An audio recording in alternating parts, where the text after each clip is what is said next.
So do you have to perform a breathalyzer or perform field sobriety test if you're pulled over for a suspected DUI?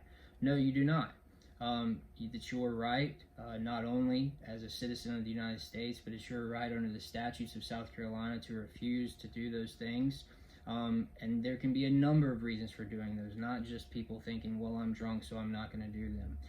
If you have had leg surgery or had knee surgery, or you might have contacts, or you might have astigmatism in your eye, it might be in your best interest to not perform those things, because if you do have one of those issues and it pops up, or it gets kind of inflamed, or might be something that's bothering you that evening, you might trigger to the officer that you are impaired under what they're looking for.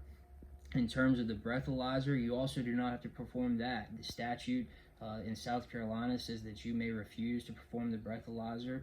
The officer is required to videotape telling you what will happen if you refuse. The first time that you refuse is going to be an automatic 6-month suspension of your license.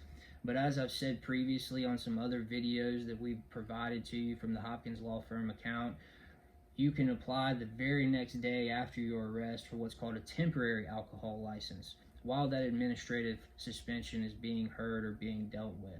So there are still some avenues for you to get a license and continue driving, even if you've refused the field sobriety test and refused the breathalyzer.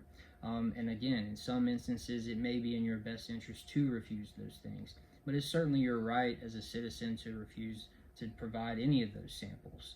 And it's up to you to call somebody and talk to a lawyer if you think you've refused one, or if you haven't refused something, because a lawyer is going to really know what is best for your case, or how to deal with your case based on what you've performed at the scene of the arrest or on the side of the road, what you've said or done or performed while you were at the detention center or being detained, and what happened afterwards.